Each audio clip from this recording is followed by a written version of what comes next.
Today, we're going to be covering the topic of whether or not you should have separate or conjoined social media accounts as a realtor. Let's go.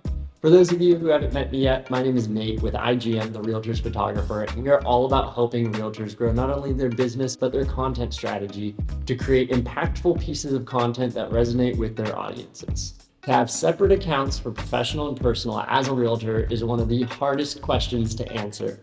But today, we're going to dive into both the pros and cons of each approach so you can decide which one is best for you. Throughout this video, if you guys have any questions or comments, please share them below in the comments section and we look forward to getting back to you. And if you haven't already, hit that subscribe button to stay tuned for more information. We really appreciate you following along for these videos. To kick things off, let's talk about having separate professional and personal pages. The first pro is that you're able to niche down your audience. Now, what do we mean by this? When it comes to any social media account, having the ability to speak directly to an audience that cares about what you're talking about is the key for success, because what it does is you're speaking to people who care about the topic, and from there they can build engagement because they're more likely to like, comment, engage, or share a post because it's speaking straight to their day-to-day or their lifestyle. And by keeping those two accounts separate between personal and professional, you're going to keep all the professional talk to an audience who cares about that profession, whether it's the consumer of it or the peers in your industry who can relate to it on a day-to-day basis. That same thing being said, on your personal account, if they're separated, your family, your friends, your close-knit group of people are going to be able to relate with those more personal milestones. Graduations, anniversaries, special vacations or trips or events are all going to be relational because they care about you as an individual rather than just the business and the work that you're doing. Along with this, another pro to keeping your personal and professional accounts separate is that you're able to really control your brand image. By having the professional account standing on its own legs, you can control what content goes out on that channel and what your viewers and your consumers ultimately perceive your brand image and reputation as. So while you may be a super fun, laid-back individual, you can present your brand identity and presence as clean-cut professional without having those two cross over because they're in two completely separate accounts. Along with this, you don't have to worry about not sharing an impactful moment in your life because you don't want your professional life to see as much into your personal life. You may want your close, tight-knit circle of friends to see the cool car that you're restoring, but you don't necessarily want that to be tied to your professional business brand image, so you don't end up posting anything at all because the accounts are linked. But by keeping them separate, you just don't have to worry about that anymore.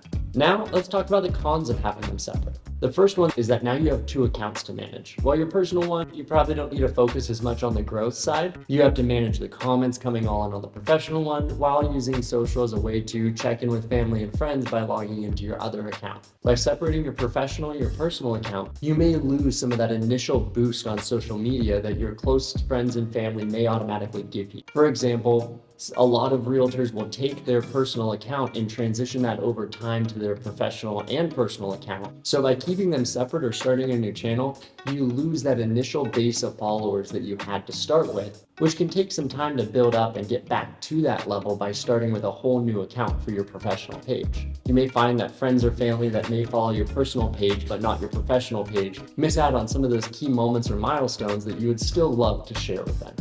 Moving on from separate professional and personal accounts, let's talk about what a combined professional and personal account may look like for you as a realtor and what those pros or cons may be. First, let's dive into the pros. And the number one thing is there's one less thing to manage. By keeping the two together, you can check in on all your comments or DMs that are coming in and really get a good sense for if there's anything that needs attention right off the bat by doing a quick glance at that one account. A lot of realtors who combine their accounts find that they have a stronger brand personality when talking about their business. Of course, that's naturally going to happen because you're combining that real personal, raw, human nature side of your life with your professional side that your consumers or clients could relate to at a higher level. Along with that, you will have a larger initial following because you have mom, dad, brothers, sisters, cousins, aunts, and uncles all wanting to stay involved in your life and follow you on social media.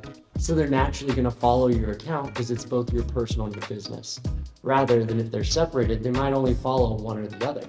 But moving on to the con side, in the same sense that you have a much stronger personality to your brand when you have conjoined accounts, when you do have conjoined accounts, everything that goes out on your personal account is also being shared to your business account and your clients. That can be a hindrance because many of us use social media as a way to share our thoughts, beliefs, new ideas, which don't always resonate that well with your professional life like they would your personal. So with that in mind, there are many times you can feel restricted with what you share on social media because you don't want to cross over those two worlds, which can be really challenging. And at times, a lot of our clients will run into the problem where they just go ahead and share it and then maybe regret it a little bit, or it works out great for them. But it also kind of just puts you between a rock and a hard place. All that being said, figuring out what works best for you can be a bit challenging. But where we always recommend people to start is by making out that pros and cons list for what they want to share and what they don't. Maybe make a list of things that you do share currently on your personal account that you wouldn't want people to see on your business account.